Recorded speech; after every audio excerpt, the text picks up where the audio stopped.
We saw in our study of Miller and Soden's book, In the Beginning We Misunderstood, that they rightly discount the importance and influence of Mesopotamian myths upon the Genesis creation story. They think that Egyptian myths are reflected in Genesis 1, but we've seen that that case, I think, is overstated. I do want to say something today, however, about Mesopotamian myths and why scholars think that these are not a significant influence upon the Genesis creation story.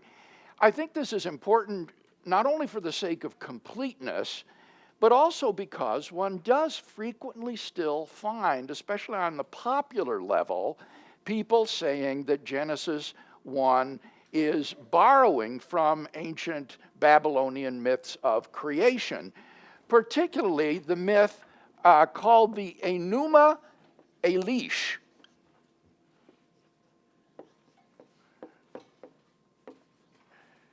The words Enuma Elish are simply the first words in Akkadian of this Babylonian epic poem.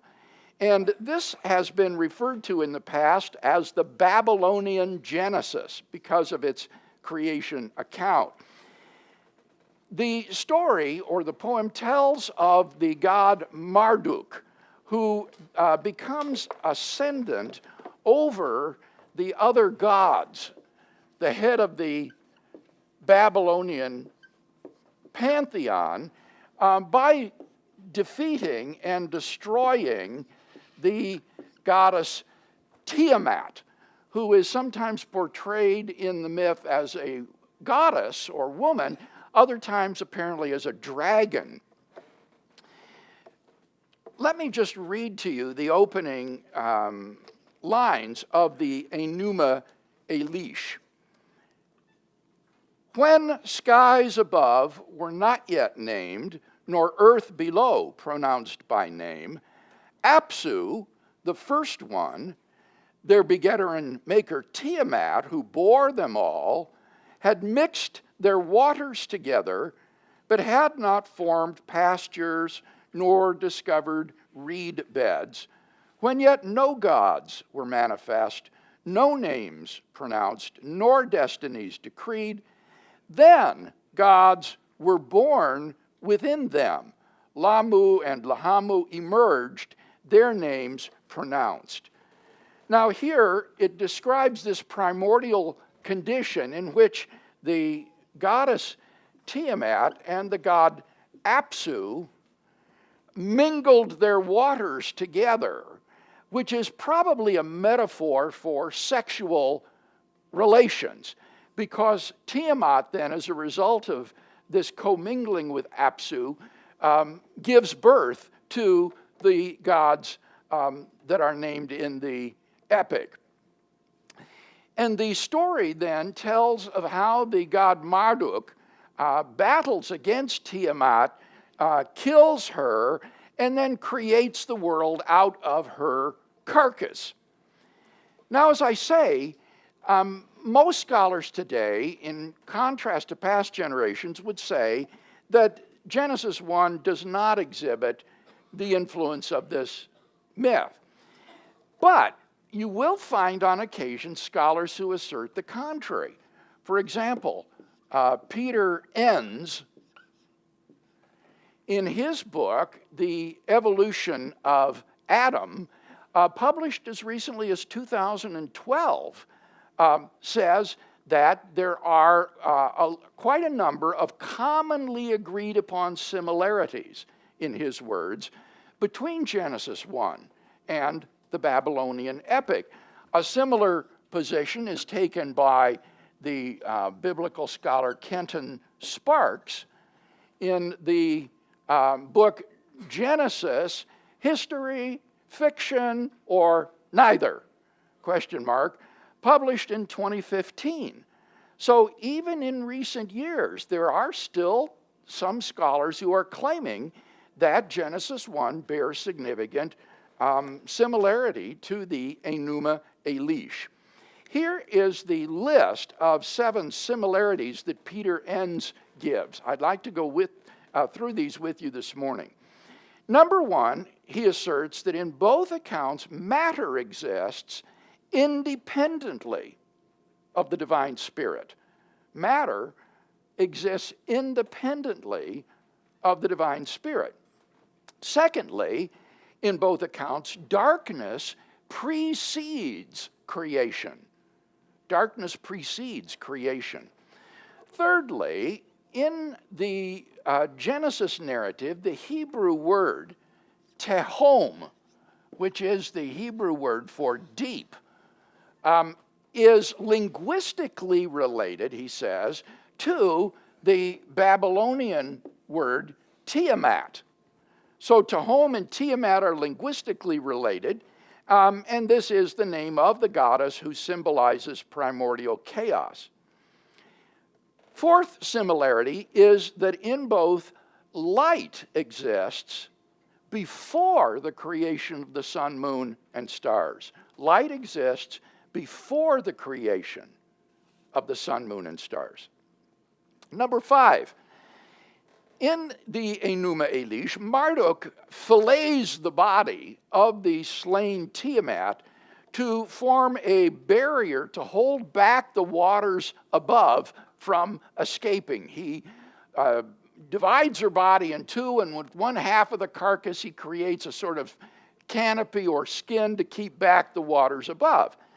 In Genesis 1, the sky is depicted as a solid dome over the earth to keep the waters above where they belong. Number 6, the sequence of days of creation is similar in both accounts. The sequence of days of creation is similar in both accounts, including the creation of the firmament, the dry land, the luminaries, and finally humanity. And finally, number 7, all is followed by divine rest. All is followed by divine rest. Now, I'm sure you would agree at first blush that that's an impressive list of similarities. But the problem is that upon closer examination, these alleged parallels are frequently questionable and in some cases downright spurious. Let's look at each one of them. The first you remember was that matter exists independently of the divine spirit. The claim that matter exists independently of the divine spirit is not true in the Enuma Elish. It doesn't even mention the divine spirit. It just begins with these two gods associated with the primordial waters. Nor is this statement clearly true of Genesis, because in Genesis, God has already been said in verse 1 to have created the heavens and the earth in the beginning. Enns is evidently thinking that creation begins with verse 3, but we've argued that creation begins with verse 1. Verse 1 is an independent clause, and moreover, it is not simply a title of the entire chapter. Why? Well, for one reason, the first verse is connected to verse 2 by the conjunction and, or in the Hebrew, vav. And so it's not simply a title, it is an independent clause followed by and the second verse. Moreover, if it were a title of the chapter, it would be an inaccurate summary, because the ensuing chapter does not, in fact, describe the creation of the earth. Verse 1 says, in the beginning, God created the heavens and the earth. But in verse 2, the earth is already there. The earth was without form and void, etc. So if this were a title, it's inaccurate, because the chapter doesn't describe the creation of the earth. So creation, I think, in Genesis begins with verse 1, and therefore it is simply false to say that matter exists independently of God's Spirit. What about number 2? That was that darkness precedes creation. Well, here it's exactly the same problem. If creation begins with verse 1 and not with verse 3, then it's false that darkness precedes creation, because creation begins when God created the heavens and the earth in the beginning. As if this weren't bad enough, even worse, in the Enuma Elish, darkness isn't even mentioned, so that the parallel is completely spurious.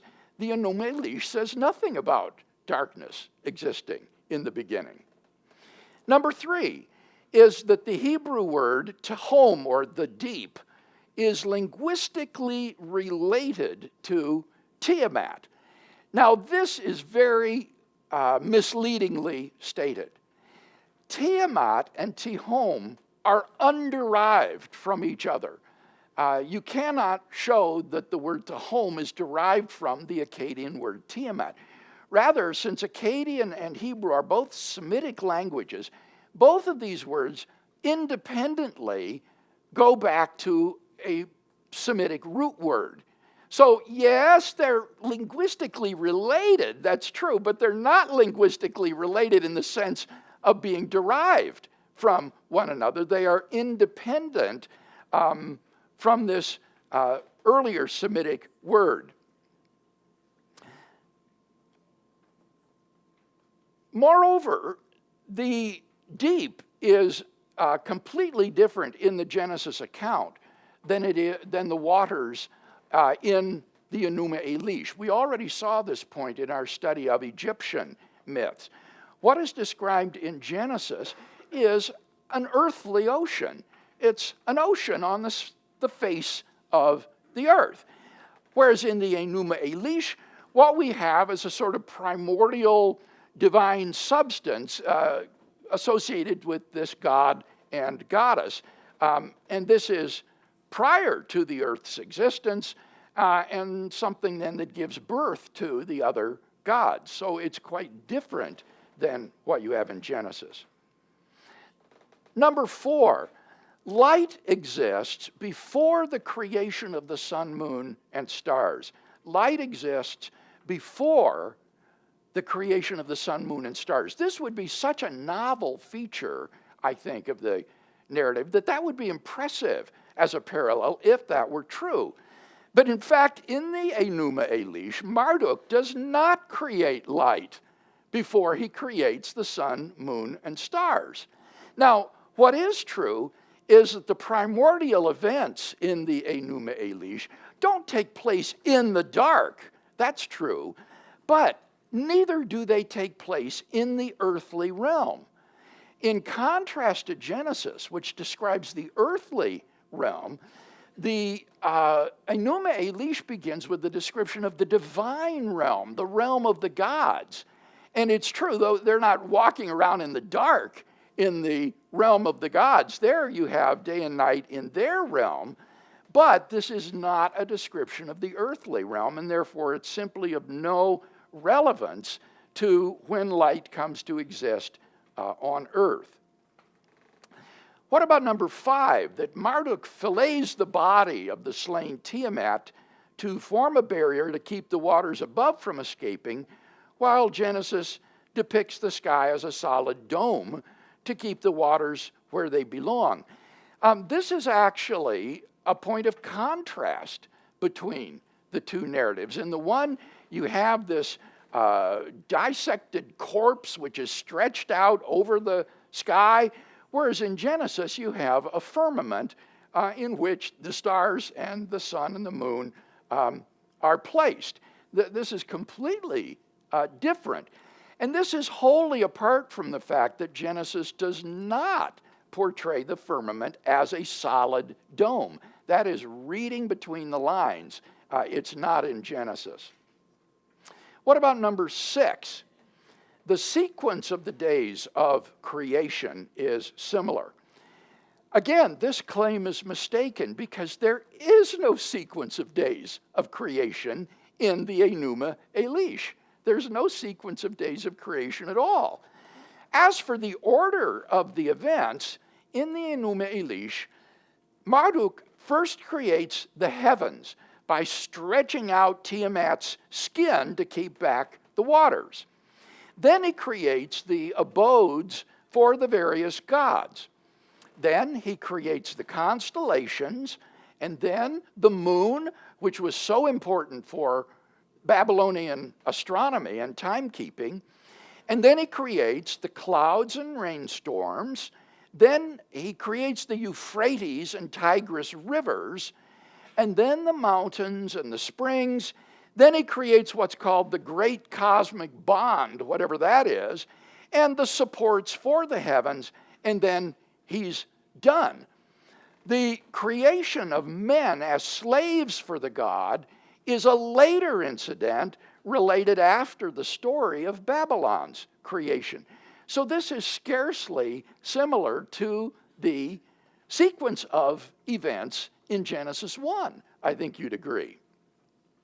Finally, what about the last alleged similarity, that all is followed by divine rest? Is that true?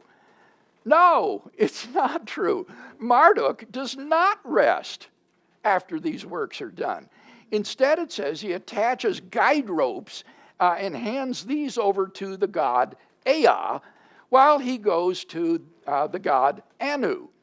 The only time that Marduk rests is immediately after slaying Tiamat, before undertaking the creative works just mentioned. So the time he rests is prior to creation, not after it. He kills Tiamat, then he rests and surveys her dead body, and then he begins the work of creating the heavens and the constellations, the mountains and the rivers, and so forth. Now, when you look at this, you can't help but wonder, how could Peter Enns have so seriously misread the Enuma Elish? Now, I've warned in this class about the dangers of parallelomania, how difficult it is to show dependence or borrowing of one piece of literature upon another. But since men rush in where angels fear to tread, let me hazard a guess about where Peter Enns got this idea of these similarities between Enuma Elish and Genesis. It seems that Enns has simply followed the book by Alexander Heidel called the Babylonian Genesis. The Babylonian Genesis. This has been one of the most influential books traditionally on the Enuma Elish and the interpretation of Genesis, published in 1961, The Babylonian Genesis by Alexander Heidel. And if you look on page 129 of that book, you will find a chart in which these same similarities are listed by Alexander Heidel. Now, I thought to myself, well, now wait a minute, if these really were commonly accepted similarities, maybe it's just a coincidence that Enns would notice the same similarities that Alexander Heidel did. But here's the thing, Enns reproduces the errors in Heidel's list, like darkness being prior to creation or divine rest after creation. In the Enuma Elish, there is no primordial darkness, and Heidel admits it on page 101, that is not part of the creation myth. So the fact that the very errors in Heidel's chart are reproduced by Enns makes me think or suspect that he has simply borrowed the chart from Heidel and reproduced these alleged similarities. And I noticed just very recently in reading Richard Clifton's book on Genesis that he makes exactly the same allegation with respect to the well-known commentator on the book of Genesis, E.A. Speiser. This is what Clifton says, and I quote,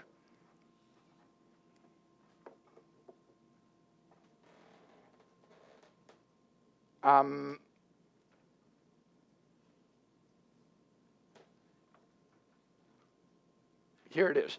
he says that Speiser, quote, simply adopted A. Heidel's chart of the sequence of acts in Enuma Elish and Genesis 1, assuming it proved borrowing, end quote. But in fact, says Clifton, and I quote, the sequence of events in the two works are not truly parallel, end quote. So the same critique that I'm exercising of Enns and Sparks has already been enunciated with regard to Speiser by Clifton. Now, Heidel, in his book, admits, and I quote, the divergences are much more far-reaching and significant than are the resemblances, most of which are not any closer than what we should expect to find in any two more or less complete creation versions, which might come from entirely different parts of the world and which might be utterly unrelated to each other. And this is because, as he says, both would have to account for the same phenomena, and since human minds think along much the same lines. So Heidel himself recognizes that the alleged similarities between the Enuma Elish and Genesis 1 are not any more than what you might find between a creation story in South America and one in the islands of the South Pacific. Now, Enns acknowledges that the Babylonian and biblical stories have many significant differences, suggesting that something other than simple borrowing has taken place. But nevertheless, he still remains guilty of alleging parallels on the basis of listing isolated elements of the narratives without consideration of context. They're simply listed without any consideration of the context in which they occur, and therefore these are little more than cherry picking. When the two accounts are read as wholes, they are far from parallel. The Enuma Elish, in fact, is only improperly characterized as a Babylonian creation epic. It really isn't. What it is a panegyric of the god Marduk. It's the story of the exaltation of Marduk over the other Babylonian gods and how he became the supreme god. It is not a Babylonian Genesis at all. And therefore, most scholars today no longer consider the Enuma Elish to be relevant in any direct way to Genesis 1. W.G. Lambert is a very highly respected Assyriologist. That is to say, he studies the literature of ancient Mesopotamia. And Lambert says, and I quote, that the Enuma Elish is not a norm of Babylonian or Sumerian cosmology.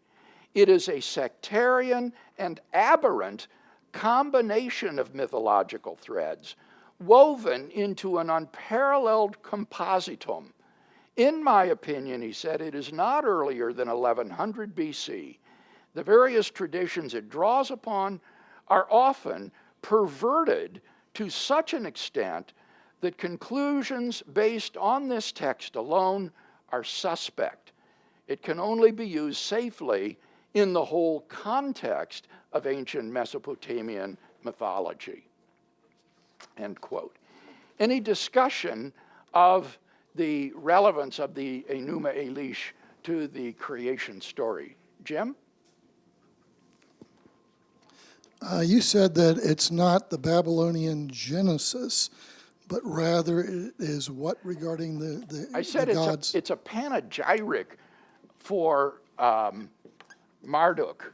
It is a sort of praise for Marduk, about his supremacy and how he attained the supremacy. That's what it really is. Cindy? Kind of picking up on what Heidel said, if you accept that Homo sapiens came into being in a relatively small number and geographically close, at the very beginning, i.e., Adam and Eve. And they were aware of, through divine revelation, the origins of their being. I'm just speculating here Right, now. sure. It seems to me it would be more likely that there would be similar stories as mankind dispersed around different parts of the world, not necessarily that the Hebrew borrowed from others, but would not then, if it were knowledge of the actual creation of the world, the story of creation, it seems to me these other stories are actually, it's the other way around. They are remembering variations of what maybe forefathers have said verbally. Why is it always that the Bible or Hebrews is the one borrowing instead of the other way around? Is Well, that we ran into this valid? same question when we talked about the Epic of Gilgamesh and the flood story, if you'll recall, Okay. and speculated whether or not the flood story in Gilgamesh and the flood story in Genesis might not both stem independently from some earlier event. While that's certainly possible in a case like the creation account, I have to say that they're just not that similar, Cindy. These similarities are spurious. So I don't see any reason to think that these are dim memories of the same original story or account. They're just so different. In any of them, any other accounts that Well, I've looked at the ones that are causally most relevant to Genesis and that are usually discussed in the literature, and that would be Mesopotamian and Egyptian. I don't think we need to look at, say, Greek mythology or Norse mythology, though you may remember when we broadened our survey to take in other myths around the world, we found common motifs in North American and South American Indian myths of creation that involve darkness and primordial water, exactly as Heidel said, that these are elements that might be found in the Great completely Spirit unrelated and stories. all of this, yeah. So, you're just really into the realm of speculation here, and I would say that at least with regard to these stories, the alleged parallels are the skewed vision of parallelomania from which some of these scholars are suffering, rather than genuine indications of either borrowing or stemming from a common source. Then let's close with a word of prayer, shall we? Our Father in heaven, thank you for the time that we've spent together in Defenders, and we would pray that as this podcast is disseminated all around the world, that you would use it to encourage people who study the creation stories of Genesis and wonder about their derivation. And so now, Lord, we commit our lives to you as we go out into the work week and pray that what we do and think and say would be glorifying to Jesus Christ, and that you would fill us with the Holy Spirit and enable us to live lives that are pleasing and blameless in your sight. In his name we ask this, amen.